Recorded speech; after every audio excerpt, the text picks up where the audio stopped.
Good morning, dear students. Welcome back to the class. We are continuing classical genetics in this chapter. Today, terminology related to the Mendelism. Under this title, we are going to discuss various aspects. Let us start.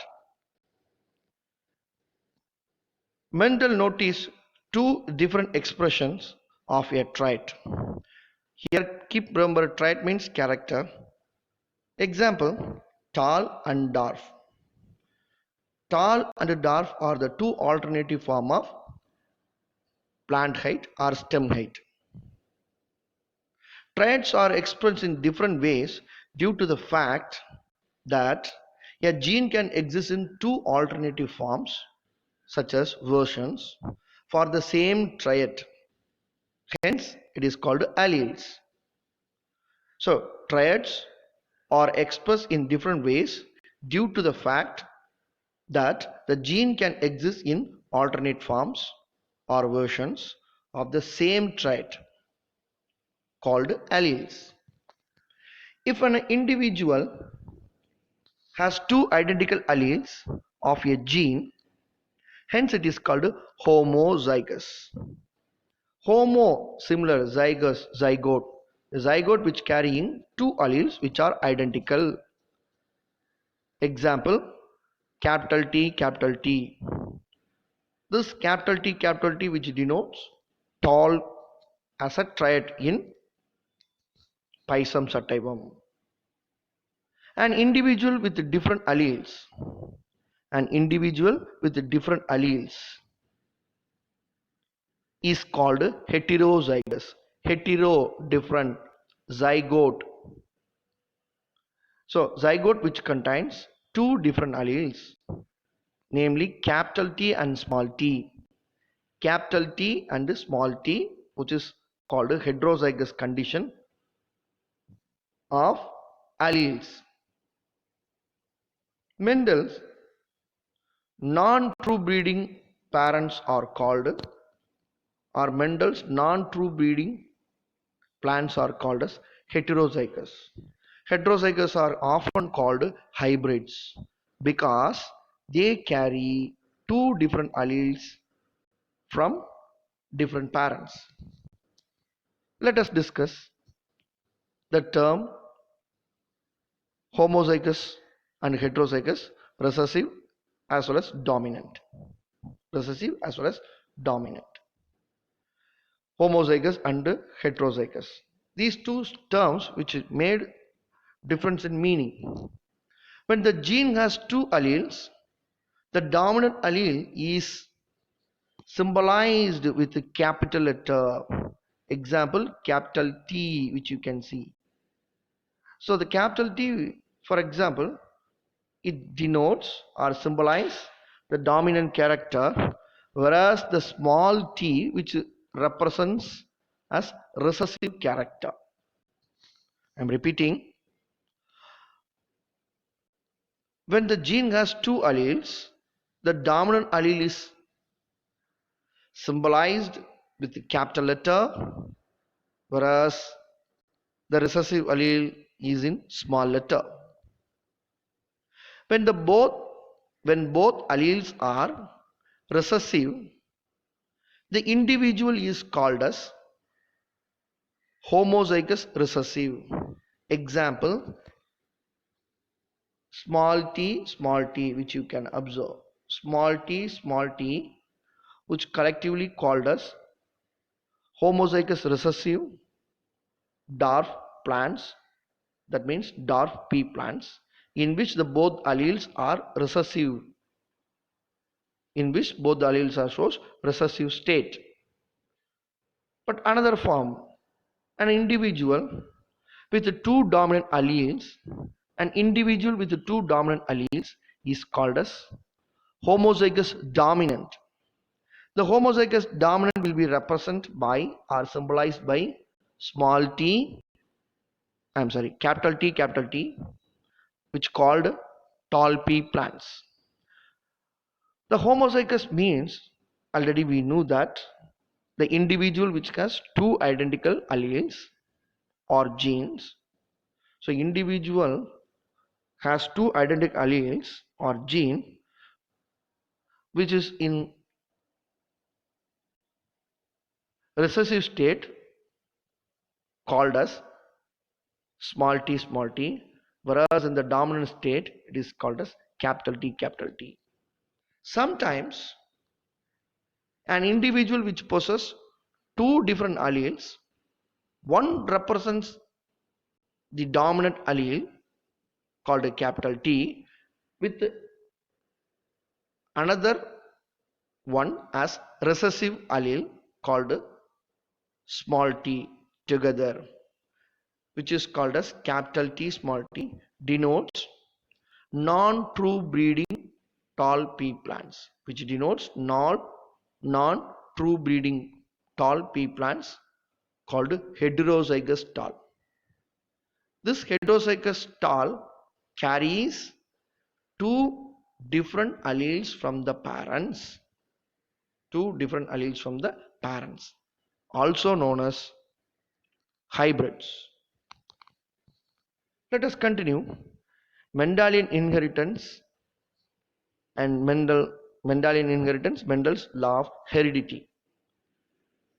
Mendel proposed two rules based on the observations on monohybrid cross. Dear students, you know that monohybrid cross in which only one pair of contrasting character alone is used for a cross is called monohybrid cross. We already discussed in 10th standard itself. Today, the rules of the Mendel called laws of inheritance. Mendel proposed three laws based on the observations of monohybrid as well as the dihybrid cross. The first law of the inheritance is the law of dominance. The second law is law of segregation.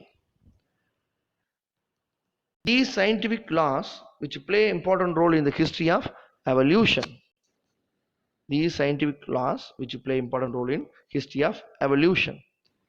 student, now you are observing law of dominance. Let us start the law of dominance. The characters are controlled by discrete units called factors. During the Mendelian period, there is no term genes. Mendel did not use the term genes. He called the discrete units as factors or alleles. These discrete units which control the characters are always occurs in pairs. In a dissimilar pair of factors, one member of the pair is dominant and another member of the parent is recessive. The law of dominance which gives an explanation to the Mendel monohybrid cross, you can observe. First, the expression of only one parental character alone is seen in the F1 generation. You know that Mendel monohybrid cross in which tall parent of the Pisum sativum is crossed with a dwarf parent. Both were pure breedings having homozygous condition of alleles. Gametes of the parents fused, zygote form the first generation in which all of them were tall. But keep remember, they have alleles of two different parents, one from the male parent, another from the female parent. So out of the two characters of the parent generation, such as tall and dwarf, in which only one of the parental character alone appears in the F1 generation. This is point 1. Point number 2, when the F1 generation plants or F1 generation hybrids, when they are crossed, The expression of both the parents appear in the F2 generation. It is explained in the name of proportion, that is 3:1. We call it as phenotypic ratio. So the phenotypic ratio of the F2 generation of Mendel monohybrid cross is 3:1. So in F1 generation, one point is very clear. Out of the two parent in which only one parent character alone is appeared, which is called a dominant. The character which is not appear on the F1 generation is recessive character. The plant is recessive plant. But when the F1 generations are self-pollinated, in F2 generation, both tall as well as the dwarf character of the parents. That means both the parental characters appeared in F2 generation in the ratio of 3:1. Let us come to the next one. The law of segregation is also known as law of purity of gametes. We know that alleles do not show any blending, where both the characters are seen as such in F2 generation, although one of the character is not seen in the F1 generation. In Mendel's monohybrid cross, tall and dwarf parents, when they cross, only one character alone is appeared in the F1 generation. During the formation of gametes, the factors or alleles of a pair and segregate. I am repeating, during the formation of gametes, the factors or alleles of a pair separate and segregate from each other such that each gamete which receives only one of the two factors. For example, F1 generation in monohybrid cross, the alleles are capital T and small t. During the gamete formation in F1 generation, capital T is the allele goes to one gamete and small t goes to another gamete. So a homozygous parent produce always similar gametes. In a heterozygous parent which produces two kinds or two different gametes, each having one allele with equal proportion. This we call as law of segregation.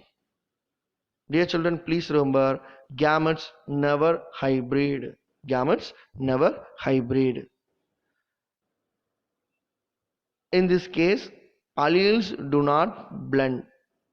That we can understand.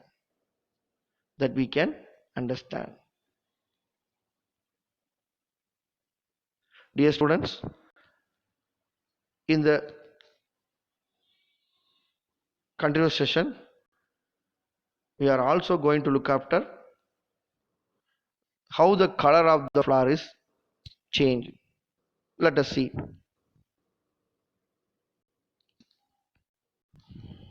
There was a question arise. Can you identify Mendel gene for regulating white color in the flower in peas? There was an answer found through by the study of molecular genetics. Let us find the molecular answer to understand the gene's function. A long mysterious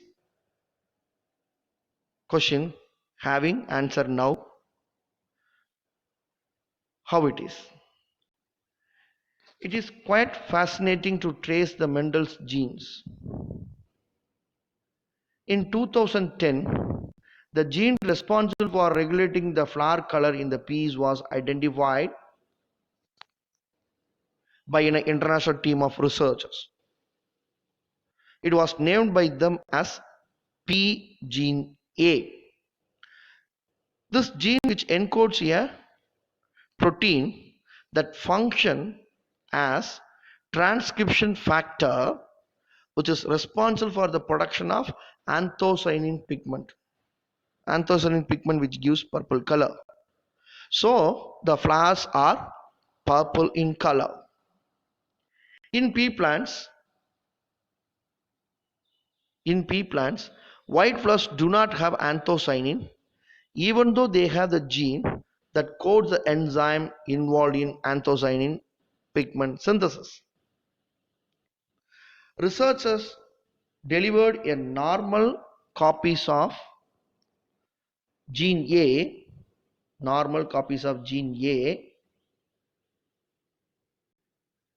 into the cells of petals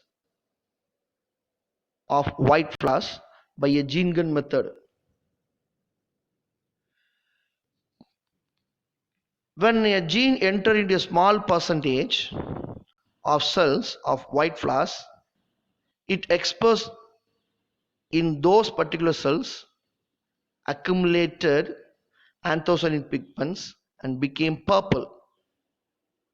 In white flowers,